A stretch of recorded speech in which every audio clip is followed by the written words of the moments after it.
Hi, everyone. Today we have a special guest with us. This is Tina, and we're going to be discussing CVI because if you may or may not know, September is CVI Awareness Month.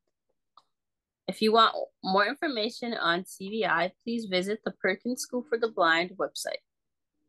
We're going to start off by introducing ourselves. So I'm Mia, and I'm the Director of Marketing and Operations for Echobatix. This is Gary Howdy, and I'm the founder of Echobatix. and Tina. Hi, I'm Tina, and I'm a CVI and I'm a photography student at MassArt. So we're gonna ask Tina a few different questions pertaining to CVI, her personal experience, and what she does. My first question is, Tina, can you tell us a bit more about yourself? I'm a junior at MassArt. I love photography, and it's my major. And in photography is based my whole entire life outside of advocating for CVI. That's awesome. Um, what do you want people to know about cortical visual impairments, or also known as CVI? It's a neurological um It's a neurological blindness. It's where the eyes see, but the brain can't process what the eyes are seeing. And that's the best one. That's the best simple answer I have without going into neurologist talk, which I don't want to do here. CVI is rare. CVI is the leading cause of childhood vision impairment and blindness. There are currently over 108,000 children in the US with CVI, just done by a survey that just came out yesterday from the McKinsey and Company healthcare healthcare survey thing. I don't even know what they are. And and then there's a quote from the article. This is an endemic and should be treated as such. Dr. Craig Holtz of optometry at University of San Francisco of California, San Francisco. Wow. CVI can be genetic. It can come with CP. It's now evidence-based that 38% of cases of Down syndrome actually might have CVI. Wow. That's incredible. And 70% of kids with CP have CVI, and 72% of kids with developmental delays have CVI, and 64% have epilepsy. Wow. So, yeah, those are very, very big numbers that I'm just concerned about. And also from yesterday, I'm sorry. From yesterday, it was like for every one diagnosis of CVI, there's 4 possible more diagnoses that are waiting to be diagnosed. Wow. So this is a real crisis, and I just wish people knew more about it because people think it's rare, but it's actually hiding in plain sight like COVID-19. That's definitely the case. Sounds like it. Glad we're here talking about it today. That's exactly what we're here about. Were you like personally diagnosed with CVI, like as a child? I was diagnosed at 19 at 19 at the Perkins Low Vision Clinic by Dr. Ross. I started my journey of looking and figuring out if I had CVI or some type of vision impairment. We did not know which. In 2012, we went to so many other doctors like children's, and they had no idea what was going on. But luckily, the children's ophthalmologist that I saw said that we probably should go to Perkins Low Vision to see what vision impairment I had because Perkins has more sources. And from there, at 19, I got diagnosed with CVI. Wow. And doctors and doctors always, because I also have other invisible learning disabilities, so I'm technically functionally blind with multiple disabilities, because I know blindness and multiple disabilities is a new category of blindness that's coming out now. It's like deafblind, blindness with multiple disabilities, and then there's blindness. So there's different categories of things, but the majority of CVIers are like me, but usually have more severe, like cerebral palsy, epilepsy, chronic migraines, and other really bad neurological things that makes them multiple disabilities. But and usually sometimes they are nonverbal because of their disabilities. But for me, I don't know how I got this, but I just have CVI, just the processing issues of the fact that my brain can't see what my eyes are seeing. So it just is really interesting seeing how many manifestations of CVI it can be. But for me, at least, because my CVI diagnosis came after a long after I got diagnosed, like at age 5, with dyslexia and other learning disabilities. So for me, my eye doctors thought it was just my dyslexia acting up, and that was why I couldn't see, and why dyslexia was the reason why I couldn't see my world around me. So wow, that's incredible. and so they always told me, you have no vision impairments besides your latent nystagmus, or whatever nystagmus I have. They keep changing the diagnoses, but I have a nystagmus. But they were like, oh, you have a nystagmus, but it's your dyslexia is the reason why you can't see. For up till 2018, doctors were telling me that until I went to Perkins. And then they were like delved into more, and they said, oh, it looks like from what we see and from all your other disabilities, because we know CVI has this factor of having multiple disabilities as well, is that you probably have CVI because of all your other learning disabilities. So we're just going to put that on instead of keep bouncing you to doctor, which made it easier for me to just start learning how to deal with CVI versus just being like, oh, it's just my dyslexia, as everyone was telling me before. Yeah.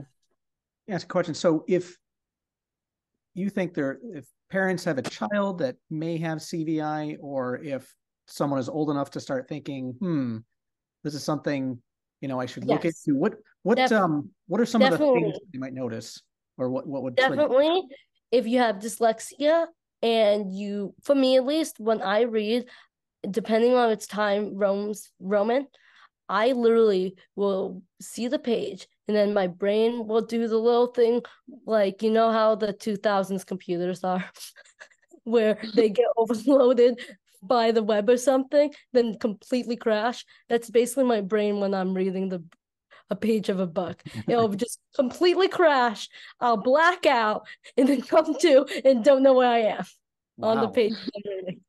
And people told me it was just dyslexia, but we now know it's CVI that makes me do that.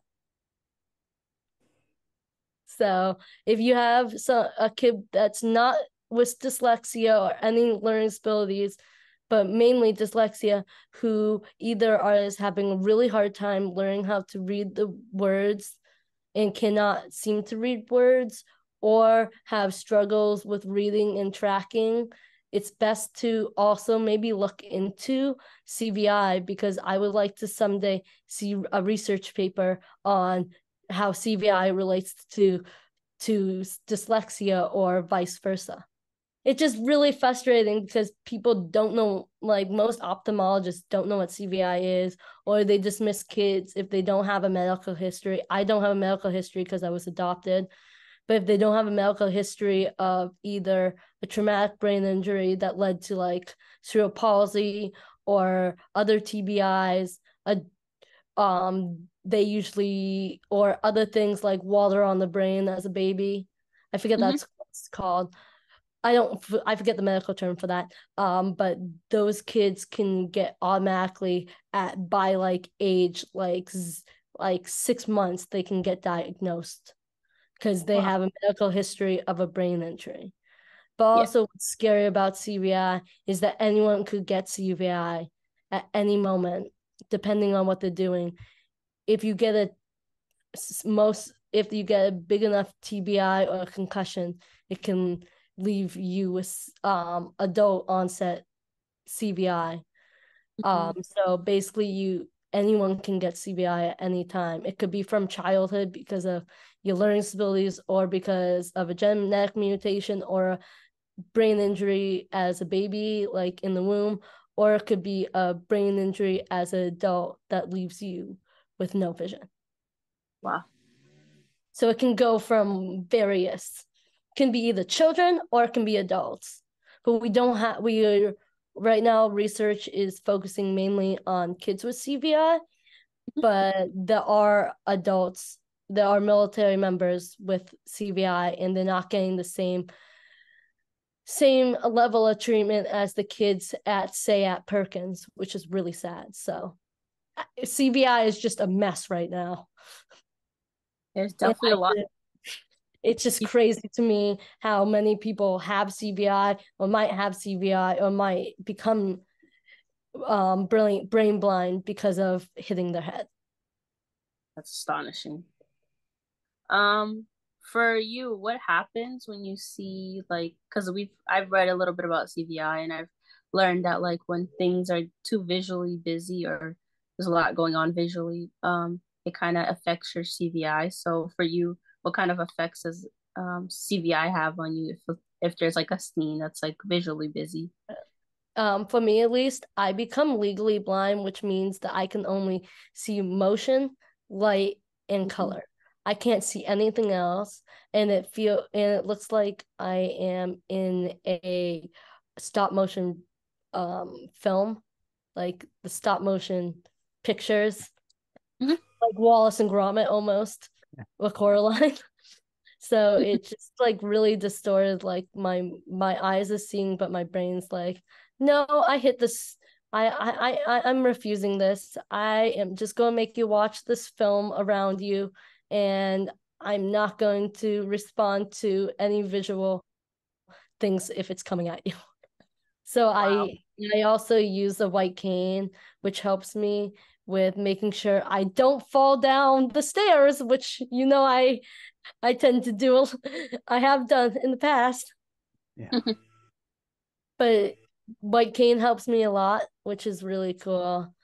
But there's not a lot of research, but a lot of CVIs use white canes, but many people don't understand why someone that has, say, healthy eyes, because CVI can come from some people, like, as I'm saying, that have, say, like a brain injury as an adult, or just onset early in life, or say if they don't have anything else other than CVI, anything else like optic nerve atrophy, nystagmus, they can have 20/20 vision, but the brain's not processing. So sometimes there's CVIers out there that use a white cane that have 20/20 vision, and it's very frustrating because people that see people with CVI, we do more sighted people things even if we're using a white cane. So sometimes people get confused why we're using a technology meant for the blind. Because they don't see our vision impairment. They don't see CVI. Like there's a lot of invisible blindnesses out there. Yeah. CVI, RP, I think like it's I think CVI, RP, there's some that are just really like you can't see them, which is really which is difficult from my experience, but especially with CVI, because I also, when I get overwhelmed and it's too much, I have a restricted field, but it's not as much as, say, someone with RP. that it's like a tiny, like 20% or something or less. It's more like restricted to a field vision of 40 or 30. Yeah. So it's just really annoying because for me, when I get in the situation of being overwhelmed in public, I see less than what I see when I'm not stressed. But also CVI is not, if you look at the national guidelines for blindness, it's not any of the labels that you see. So we can go from, say, visually impaired to like having legal blindness, depending on what situations we're in. It's just really sad because I'm just like, I wish someday that they could modify it so that we're included. Yeah, I definitely see your frustrations there with like sometimes being in the box of legally blind, but being in the box of vision impaired. But then other times, your vision's pretty decent where, you're kind of more like a sighted person at times. So, or when we're just off the charts of national registration of blindness. Like if you read, I don't know the readings on top of my head, but it's like this is the classifications of becoming blind in the United States, or as Paralympians, or through eye doctors, or through certain states. It's like when you look at it, a lot of CVIers don't even hit the basis of that. But in Massachusetts, we're lucky because they see CVI as a blindness certificate equivalent. But in many states, they don't, because we don't fit into it, even though, as I was telling you, I have a limited vision when it's really crowded. Say if I'm on a crowded train, I have nothing, like my vision hates me. And they don't see that as an issue. Definitely. But I'm hoping someday that they will see that CVI is very different, and they should have two standards of blindness in the United States, not just one. Definitely agree with that. You talked a little bit about like using a white cane, and that's kind of a form of technology for the blind. So, what changes or technology do you like? What would help you that you would want to see out there for people with CVI? Just something that can identify, because sometimes we get too visually overwhelmed by, say, a menu at a restaurant, and we'll be like, we want chicken nuggets, but we can't find the chicken nuggets because there's too many words, too much visual clutter. That's what it's the technical term. Once you get into teaching the kids with CVI, visual clutter is when it's just too visually overwhelming for someone. So say a McDonald's menu might be too visually overwhelming for someone with CVI. They want chicken nuggets and French fries, but they can't find chicken nuggets and French fries because their brain just,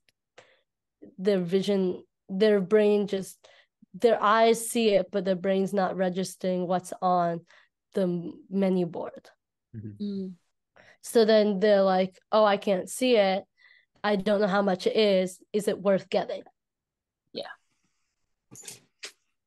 So would you say like more auditory type pieces of technology are more helpful? Yes.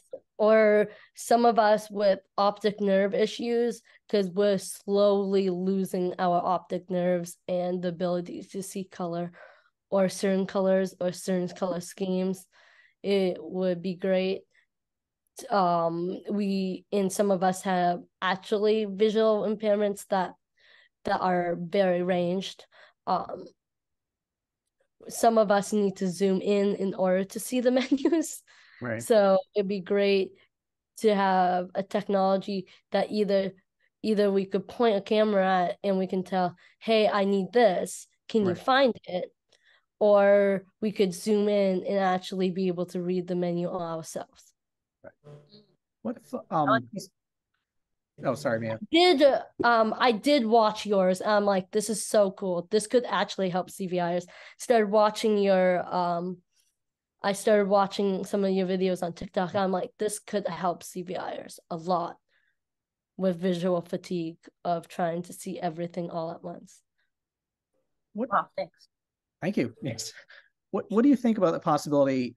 There are apps for instance, low vision like Rebokeh, Rebokeh, where if someone doesn't have CVI and they need certain color contrast, that sort of thing, it can work for them. But then, to my knowledge, that app is still presenting, it's just basically coloring the world. That allows you to zoom and do some other things. But what if you were looking for something like a particular word and you could see that, like, let's say the chicken nugget example in the menu, but then sort of hide everything else, like actually reduce the clutter. Yes, it would work, or something that would zoom in on the word so that it could just highlight it for you, and then you're just like, oh, it's there. Okay, great. Or for kids because there's some kids, there's different stages. Stage 1 is where you just see like colors and shapes. Mm-hmm. Level 2 is where you see simple words, but it needs to be in bubble letter, or it just needs to be on a black background. For me, at least, I think I'm stage 3, which means that you can see the world around you, but your brain just is like, sometimes your brain just completely flips out and is like, no, I'm not seeing that. I will not see that today. And I don't want to deal with you right now, or deal with the fact that I am supposed to be processing your vision. I'm going goodbye. And then it's just like, oh, great. So phase 3 CVI, kids can mask more, like CVIers with phase 3 CVI, which is like the less extreme version, because they've learned the colors, they've learned the words, so on. It's more like it's equivalent to, like, we sometimes have CVI meltdowns, which is like kind of similar to autism meltdowns, but it's with vision. Mm-hmm. And sometimes these situations of reading the menu board could lead someone with phase 3 CVI, if they're having a really bad day or they're just really visually tired, to have them have a CVI meltdown. But phase 3, I think your current app would work really well for someone with phase 3. Thanks. So it just was really interesting, though, because there's different phases. But if you ever want to maybe try to accommodate for phase 2, it would be, yes, blacking out would be great for them. Okay. But phase 1, it would have to be, maybe like, you guys could maybe make one that's like a student worksheet thing, or just like special thing for like kids, like a special one just for kids, special app, that would be like, find my toy on my, say, like on a shelf, and it would black it out and find the duck or something. Interesting idea. And then they would see the color, but they would not know it was a duck. Right. So it'd be a yellow thing, and then they're like, or a yellow square or something, or just like by color. Right. So phase 1 would just be basically telling people the color or stuff, because that's all what phase 1 sees. But there's also completely blind people with CVI, which is interesting. But I think, even though I guess I can't speak to that experience, but I know about the phases of CVI, so, and how to get from phase 1 to phase 3, which some kids end up doing, which is amazing. Wow. So would you recommend like a highlighting portion, like where it highlights the thing someone's, or like zooming in? I'll send you what bubble letters are, but I don't know if you can do times the special bubble letters that CVIers need. Okay. I think that would be too much. But there's a special font that phase 2 uses and Perkins uses. That best works. Yes. Awesome. Appreciate it. It's called like Roman. I think it's just look up CVI bubble letters and it'll come up. Okay. Cool. The app they use for it is very janky and it glitches. Understandable. It's online on the computer though, and it glitches all the time. It's really fun. Can imagine. What's one thing you do that people think you can't do because of your CVI? In general, as someone that is functionally blind, that goes between visually impaired to legally blind, I would have to say yes. I think I'm just completely all about that photography, but a lot of people are shocked when I say I do photography because you need sight for photography. But for me, at least, I like photography because I can see the world from a perspective that isn't distorted like mine. The camera helps me focus things and be able to see things. Like if I stare at one of my photos long enough, I'll understand where it is, what's going on in it. So Yes. So for me, at least, photography is a tool that I use for my vision impairment to cope with it when it's just very different how I use photography. I also love photography because I love taking photos. Like I think, I'm not sure. My coach said this. I'm not sure, but I was the first visually impaired photographer at the Boston Marathon this year. Wow. Congrats. With a media pass. So I'm going to be back next year.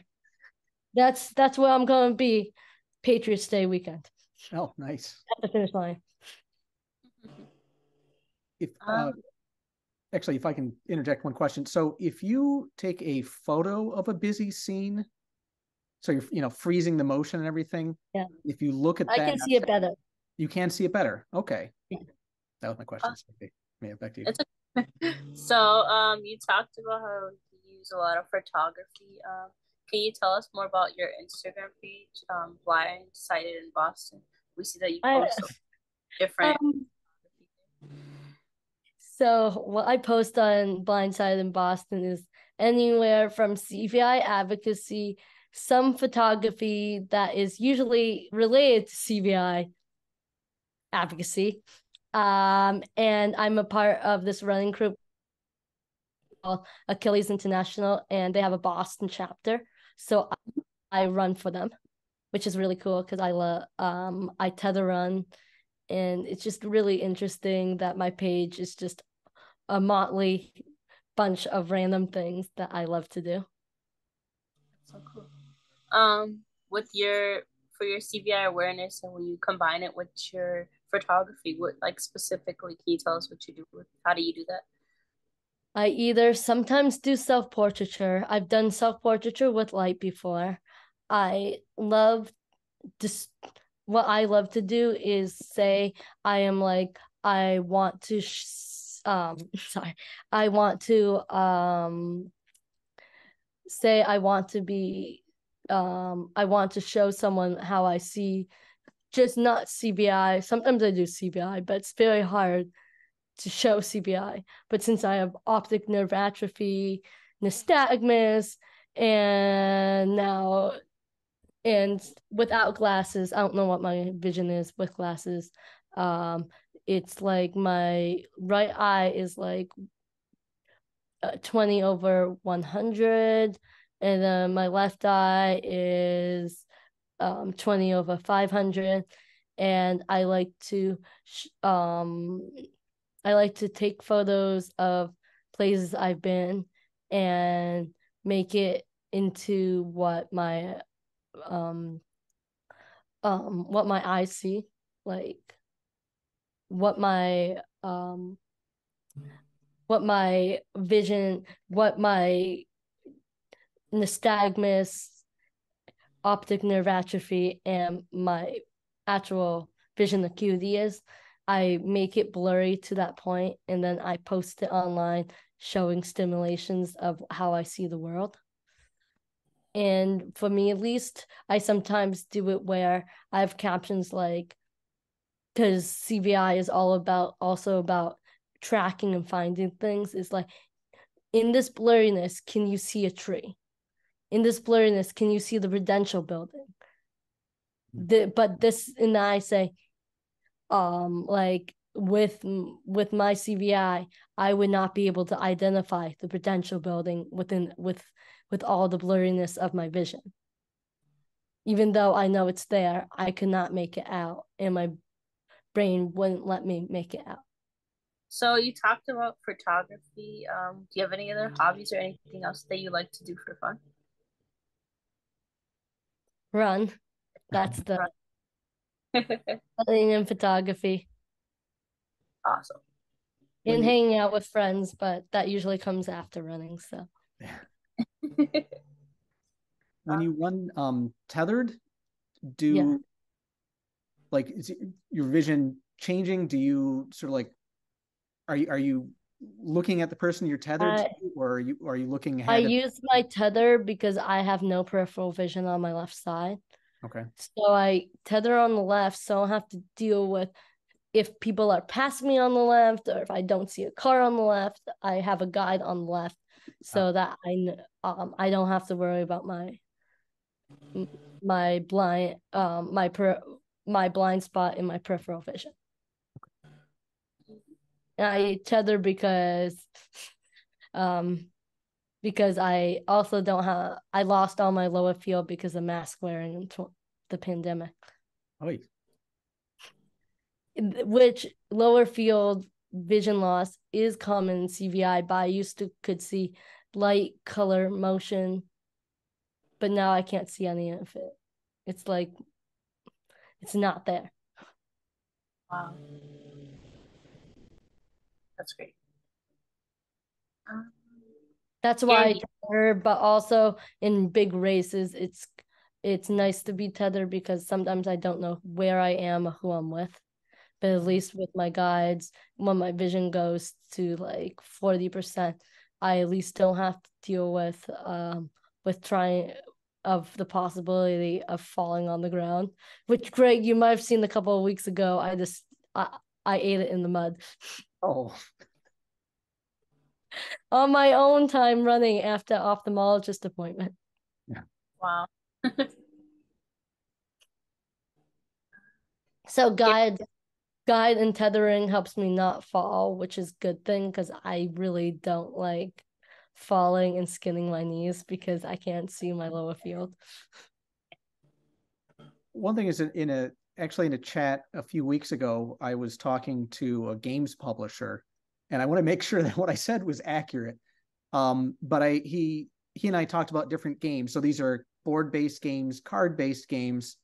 And there was one game that had a very cool design, but it was very busy. And so that did not work with someone with CVI. That's what I thought. Not having had the experience myself, I just wanted to confirm that, if there was a really Spotted is the worst game for us. If you play Spotted with regular sighted people that are not brain blind, they're gonna win Spotted. Do you even know what Spotted is? No. Is it new? It's been out for a while. It's like you try to. It's like a finding game. It's like a card with different images on it. And you're supposed to match it to the card that you have. Right. Mm-hmm. Are there any games that you play where you think, it works okay? It's not doesn't have. I'm very sad that I lost my my large print bananagrams. I left it somewhere. I can't retrieve it because I don't want to go back there to retrieve it. But I love my that one. I love large font or large print bananagrams. That was fun. But that's more of a CVI stage 3 game. Also, another one is, I've never tried it. I love Uno, but for people with lower vision or CVIers, we actually are starting, there's a lot of CVIers who use Braille, but sadly I could not learn Braille because I got diagnosed way too late. But if I had gotten diagnosed earlier, I would have probably wanted to advocate to go to Perkins for School for the Blind for high school because I would have learned Braille. I might have been able to learn beep ball, which is an amazing sport game for visually impaired people. there's other opportunities of sports at Perkins, and there's other assistive technology that I never had access to because I got diagnosed at 19 and was going off to college. But another one that I'm thinking that might be a good thing that has Braille, because some CVI do use Braille, was, those Uno cards with Braille on them. I don't know what year they came out or if they're still in print. Yeah. At Target. Though that's a good one because it's color. If they know Braille, they can read the numbers or the words on it. They can play Uno. But I've never seen it myself. I love Uno, but not as the Braille blind version, but it would be really helpful for CVIers because they could see the color. They might see the color, but if it says red 1, they'll put their hand against it and they might know it's red. So they block out the red because they know it's red because they're seeing red. But they might not know the number, but if they touch the Braille and it says 1 through 9, they'll be like, it's a red 9. And then it's like, say there was another red 9 or a blue 9 on there, they could touch it and see, oh, I see blue, but what's the number? They can touch the Braille and say, that's a 9. And then they'll put the red down because they're reading the Braille. I think Braille Uno could be really, really successful for CVIers that know Braille and that know their colors, because it's just, they could play it. They would not have to worry about knowing which letter it was or number. So that's another one that I've seen around that I think would be really great for someone with CVI. So because you don't read Braille, how do you play Uno, or are you unable? Because I'm able to read numbers because I'm at phase 3. But for phase 2, if you get to phase 2, you really cannot learn letters and numbers. They're now implementing that you learn Braille as a substitute instead of struggling through trying to learn every single letter, sound, number. It's faster to teach CVIers Braille and get them to learn Braille than trying to get them to learn individual words, numbers. It can take years because you have to show individual words to them. Like you have to work on 1 month at, say, learning cat. Right. Wow. So it's really takes a tedious, long, like you have to have a lot of patience. But if you know your kid cannot do it, now they use Braille as supplements. If they can't get past phase 2, they'll use Braille as supplements to try to get them up to phase 3. Or they now, how like tactile, I think that actually now, I think this is also, I think there's a correlation between deaf blindness methods with CVI, but instead of deaf blindness of like using spelling like A, B, C, and so on into someone's hand, they'll be like, here's the Braille letter of something, say cat, and you give them the cat stuffed animal. They'll learn Braille, they'll touch cat, and then they'll touch the cat stuffed animal. And then it keeps going back and forth because they can visualize the cat, right? Yes. And then they'll learn the word, or then maybe they'll do cat and then do the word and then do like the regular writing version of it. And then they'll keep doing that over and over until kid gets the word. So for different stages of CVI, different forms of learning, Yes, and now Braille's coming out as a very good resource for CVIers, which I never got to use. But maybe you guys could reach out to Lego to see if I can get a Lego set. Lego, there's just in the past 2 years, I think, it's several new. No, it's really becoming free to all visually impaired people. You just have to freaking call. You have to call them and say, hey, I would like a Braille Lego set because I want to learn Braille. Can you send me one? I need to do that. Yeah. Did you know that they're now, I don't know if they're paying for it or if they're just giving it out as an initiative. Yeah, they don't know. One of our advisors, Matt Schifrin, was key in getting Lego to add Braille. So he had you should ask him if it's free, because I really want to do that, because I think Braille Lego is a shifting point for CVIers, because we need to be more tactile. if we're more kinesthetic, like touching things, our brain's less, like for me at least, my brain's less likely to black out, right, or get fatigued if we're actually moving things, like instead of typing, it's lifting Legos off of things to write. Well, I definitely want to thank you. This was really cool talking with you and getting all these different facts and things like that. Because I did a little bit of research on CVI, but it's hard to There's find. more. There's more. Yes, there's a lot more. There is a new report on the Perkins page about CVI that came out yesterday. Follow their Instagram, CVI Now or Perkins School for the Blind. It's CVI Now, and Perkins Instagram is a little bit different. It's called Perkins Vision. Yes, thank you for that. And thank you for taking the time to talk with us today. Do you want to shout out your Instagram and your TikTok page so people can go and follow you? My Instagram and TikTok is blindsided _ Boston. Awesome. And your TikTok is same thing? The same thing, yeah. I'm sorry I don't do voiceover. It's overwhelming because some CVIers actually also have different apraxias, which could be apraxia of speech, apraxia of movement.